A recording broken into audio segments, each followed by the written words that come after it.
আসসালামু আলাইকুম প্রিয় স্বপ্নবাজেরা, আশা করছি তোমাদের পড়াশোনা অনেক বেশি ভালো চলছে। আজকে আমরা আলোচনা করব পারফেক্টিভ নিয়ে। পারফেক্টিভ কী জিনিস, মোটের উপর আমরা 4টি রুলসের মধ্যে পারফেক্টিভ শেষ করব। এই ক্লাসটি কাদের জন্য? ক্লাসটি একমাত্র ইউনিভার্সিটি ভর্তি পরীক্ষার্থী এবং যারা জব প্রিপারেশন নিচ্ছে তাদের জন্য। ঠিক আছে, আজকে আমরা আলোচনা করব পারফেক্টিভ নিয়ে। পারফেক্টিভ কী জিনিস? পারফেক্টিভ এর নিজস্ব কোনো সংজ্ঞা নেই। পারফেক্টিভকে আমরা সংজ্ঞায়িত করতে পারি এইভাবে যে কিছু মডাল ভার্ব আছে, মডাল ভার্বের পরে ভার্বের কিছু নির্দিষ্ট কিছু ফর্ম আছে, সেটা অর্থ অনুসারে। ঠিক আছে, সেইগুলোকে আমরা পারফেক্টিভ বলি। দেখো, আমরা আলোচনার মধ্যে পারফেক্টিভের পুঙ্খানুপুঙ্খ সংজ্ঞা অথবা কিছু রুলস আছে, সেগুলো আমরা বের করব। দেখো, এখানে বলা হয়েছে রুলস নাম্বার 1। আমরা কিন্তু মোটের উপর 4টা রুলস নিয়ে আলোচনা করব।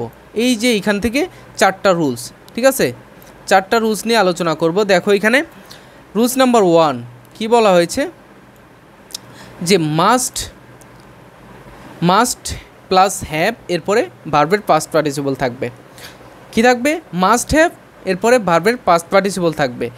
যখন অর্থটা এরকম হবে, অতীতে একটি কাজ দেখে মনে হবে যেন আরেকটি কাজ অবশ্যই হয়েছে। অতীতে 2টি কাজ হবে। ঠিক আছে, ক্লিয়ার ধারণা রাখো যে অতীতে 2টি কাজ হবে। 2টি কাজের মধ্যে যে কোনো একটি কাজ দেখে তোমাকে মনে করতে হবে যে অতীতে আরেকটি কাজ হয়েছিল। ঠিক আছে, ধারণাটা একটু মনে রাখো যে অতীতে 2টি কাজ হয়েছিল, এর মধ্যে একটাকে দেখে মনে হবে আরেকটি কাজ হয়েছে। উদাহরণে দেখো, তাইলেই বিষয়টা ক্লিয়ার হবে। It is raining. কি বলছে? It's raining. এরপরে এখানে একটু মিস্টেক আছে, তোমরা একটু কারেকশন করে নেবে। এখন কারেকশন করতে গেলে আমার একটু ভিডিওটা আবার পজ করতে হবে। দেখো, এখানে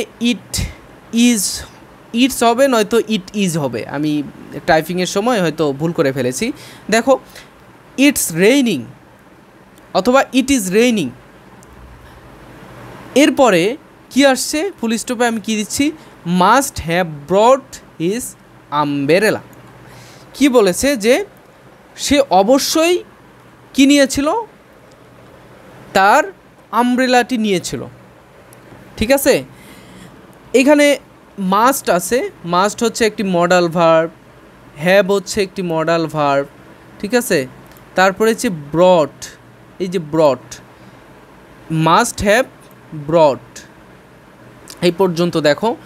আমরা কি এখানে মাস্ট হ্যাভ এরপরে ভার্বের পাস্ট পার্টিসিপল বসাতে বলেছে। এখানে দেখো মাস্ট হ্যাভ এরপরে ব্রিং এর পাস্ট পার্টিসিপল হচ্ছে ব্রট। তো এইখানে দেখো অর্থটা মিলে যায় কি না, অর্থটা এই লাইনের মধ্যে মিল আছে। ইটস রেইনিং, তারপরে আরেকটি সেন্টেন্স এসেছে, he must have ব্রট his umbrella. যেহেতু এখন বৃষ্টি হচ্ছে, তার মানে সে তার অবশ্যই আমব্রেলাটি নিয়েছিল, তার ছাতাটি নিয়েছিল। ঠিক আছে, তো একটা কাজ দেখে, বৃষ্টি হচ্ছে এই কাজটি দেখে আমরা কিন্তু সহজেই বুঝতে পারছি এবং অবশ্যই আমাকে চিন্তা করতে হচ্ছে যে সে তার আমব্রেলাটি নিয়েছিল। দেখো, এখানে বলা হচ্ছে অতীতে একটি কাজ দেখে মনে হবে যেন আরেকটি কাজ অবশ্যই হয়েছিল। ঠিক আছে, আচ্ছা, আশা করছি যে তোমরা বুঝতে পেরেছো। দেখো, 2 নম্বর রুলসটাতে কি রয়েছে? শুড হ্যাভ এরপরে ভার্বের পাস্ট পার্টিসিপল বসবে। শুড হ্যাভ এরপরে ভার্বের পাস্ট পার্টিসিপল বসবে কখন? যখন অর্থটা এমন আসবে, অতীতে কোনো একটি কাজ দেখে মনে করা কি হচ্ছে যে অতীতে একটি কাজ করা উচিত ছিল, তখন আমরা ব্যবহার করব শুড হ্যাভ এরপরে ভার্বের পাস্ট পার্টিসিপল। শুড হ্যাভ ভার্বের পাস্ট পার্টিসিপল। ঠিক আছে, দেখো এখানে কি বলা হয়েছে? The police should have made a report against the criminal. কি বলছে? পুলিশের অবশ্যই উচিত ছিল যে একটি রিপোর্ট তৈরি করা এগেনস্ট দ্য ক্রিমিনাল। যারা অপরাধী আছে, অপরাধীর বিরুদ্ধে তাদের অবশ্যই কী করতে উচিত ছিল? অবশ্যই তাদের বিরুদ্ধে রিপোর্ট তৈরি করা উচিত ছিল। দেখো, এখানে বলা হয়েছে শুড হ্যাভ। এই যে আমরা এখানে দেখছি কি শুড হ্যাভ এরপরে ভার্বের পাস্ট পার্টিসিপল। শুড হ্যাভ এরপরে ভার্বের পাস্ট পার্টিসিপল, মেকের পাস্ট পার্টিসিপল হচ্ছে মেড, এখানে মেড বসানো হয়েছে। শুড হ্যাভ এরপরে ভার্বের পাস্ট পার্টিসিপল, ঠিক আছে। আচ্ছা, তাহলে আমরা প্রথমটাতে কি দেখলাম? প্রথমটাতে অতীতে দুইটি কাজ হবে, দুইটি কাজের মধ্যে একটি কাজ দেখে মনে করতে হবে আরেকটি কাজ অবশ্যই হয়েছিল, তখন মাস্ট হ্যাভ ভার্বের পাস্ট পার্টিসিপল বসাবো। দ্বিতীয় নাম্বার রুলসে দেখলাম কি, যে যখন একটি কাজ অতীতে করা উচিত ছিল এমন বাংলা বোঝাবে বা অর্থ বোঝাবে, তখন ইংরেজিতে আমরা আনবো শুড হ্যাভ ভার্বের পাস্ট পার্টিসিপল। যারা স্পোকেন ইংলিশে, যারা ইংলিশে, এটা তো সবার জন্যই দরকার স্পোকেন ইংলিশ, তো এই স্ট্রাকচার গঠন করে কিন্তু আমরা বাংলা থেকে ইংলিশে রূপান্তর করতে পারি, ঠিক আছে। আমরা যেখানে থাকি না কেন প্রত্যেকটা সেন্টেন্স আমরা বাংলা থেকে ইংরেজিতে রূপান্তর করব, এর মধ্য দিয়ে আমরা ইংরেজিটাকে ক্যাপচার করতে পারবো, ঠিক আছে। রুলস নাম্বার 3 দেখো, মাস্ট বি এর পরে ভার্বের সাথে আইএনজি আসবে।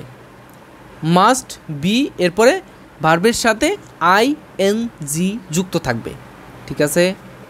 আচ্ছা, এটাকে আমরা মজা করে ভার্বিং বলি, ভার্বের সাথে আইএনজি যেটা আছে সেটাকে আমরা বলতাম ভার্বিং। মানে সহজেই বলে ফেলা যায় এরকম একটা ওয়ার্ড। মাস্ট বি এরপরে ভার্বের সাথে আইএনজি যুক্ত থাকবে, ঠিক আছে।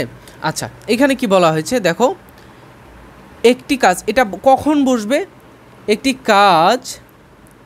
কাজ দেখে মনে হচ্ছে আরেকটি কাজ হচ্ছে, তখন। এর আগে আমি দেখেছিলাম কি দুইটি কাজ থাকবে, এর মধ্যে একটিকে দেখে আরেকটি যখন মনে হচ্ছে যে হয়েছিল, অবশ্যই হয়েছিল, তখন আমরা মাস্ট হ্যাভ এরপরে ভার্বের পাস্ট পার্টিসিপল বসিয়েছি। এটা রুলস নাম্বার 1-এ দেখেছি। কিন্তু এখন দেখো রুলস নাম্বার 3-তে কী দেওয়া আছে, যে মাস্ট বি এরপরে ভার্বিং আসবে, ঠিক আছে।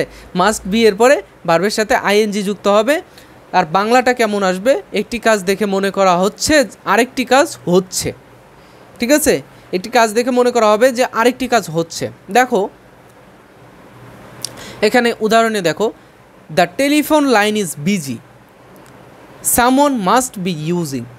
দেখছো এখানে কী বলা হচ্ছে, যে টেলিফোন লাইনটা বিজি দেখাচ্ছে, টেলিফোন লাইনটা ব্যস্ত দেখাচ্ছে, তার মানে অবশ্যই আরেকজন ইউজ করছে, অবশ্যই আরেকজন এই সময় ব্যবহার করছে। আমরা যদি দেখি সাধারণত যে কিচেনের রুম থেকে যদি ধোঁয়া উড়ে, তাহলে আমরা অবশ্যই মনে করব যে অবশ্যই কেউ এটা রান্না করছে, বর্তমান এখন রান্না করছে, যেহেতু ধোঁয়া উঠছে সেহেতু রান্না করছে। তো এইভাবে যখন বাংলাটা আসবে তখন আমরা ইউজ করব মাস্ট বি এরপরে ভার্বের সাথে আইএনজি, ঠিক আছে। মাস্ট বি এরপরে ভার্বের সাথে আইএনজি। আচ্ছা, পরের রুলসটাতে দেখি, সর্বশেষ তোমাদের আর বেশি সময় নিব না। দেখো এখানে কি বলা হয়েছে, মাস্ট বি এরপরে অ্যাডজেক্টিভ কখন আসবে? বাংলাটা যখন এমন হবে একটি কাজ দেখে মনে করা হচ্ছে আরেকটি কাজ হচ্ছে। আচ্ছা, এটা দুটার বাংলাই একই, এই আগের যেটা দেখলাম এইটার বাংলাও একই, এইখানকার বাংলাটাও সেম, ঠিক আছে। কিন্তু এইখানে মাস্ট বি এর পরে ভার্বের সাথে আইএনজি হচ্ছে, এরপরে মাস্ট বি এরপরে ভার্বের সাথে মাস্ট বি এরপরে অ্যাডজেক্টিভ হচ্ছে, ঠিক আছে। Kabir is absent in the class, he must be sick, ঠিক আছে। দেখো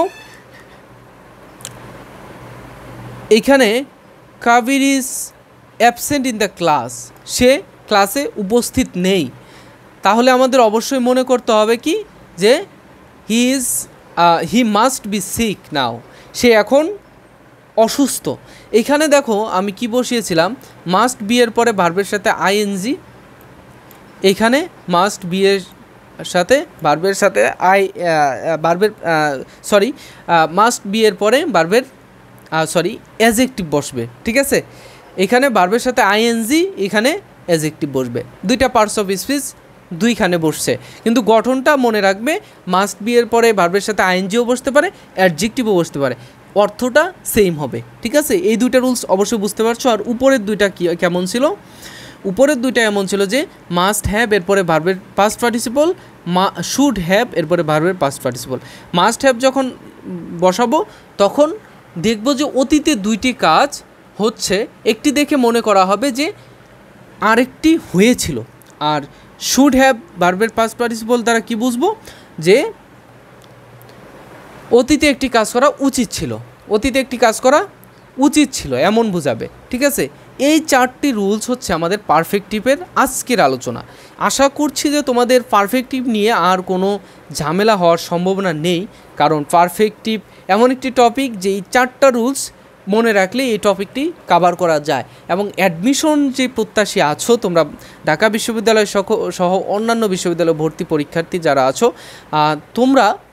তোমরা এই টপিকটি একটু ভালোভাবে লক্ষ্য করবে, কারণ এখান থেকে মাঝে মাঝে দেখা যায় যে প্রশ্ন এসে যায়। ঠিক আছে, তোমরা যদি কোশ্চেন ব্যাংক সলভ করো তাহলে অবশ্যই বুঝবে যে পারফেক্টিভের গুরুত্ব কী জিনিস। ঠিক আছে, আশা করব যে তোমরা ক্লাসটি বুঝতে পেরেছো, এবং যদি ক্লাসটি একটু হলেও উপকারে এসে থাকে তোমরা চ্যানেলটি একটু সাবস্ক্রাইব করে দেবে এবং ফেসবুক পেজটি ফলো করে দেবে এবং বন্ধুদের সাথে শেয়ার করতে ভুলবে না।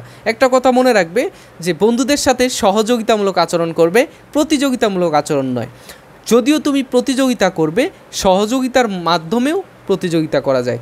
ঠিক আছে, তোমাদের জন্য শুভকামনা, তোমরা বিশ্ববিদ্যালয়ে চান্স পাও এবং জীবনটাকে উজ্জ্বল করো। ঠিক আছে, আজকের ক্লাসটি এই পর্যন্তই। পরবর্তী কোনো একটি ক্লাসে তোমাদের সাথে আবার দেখা হয়ে যাবে। আসসালামু আলাইকুম।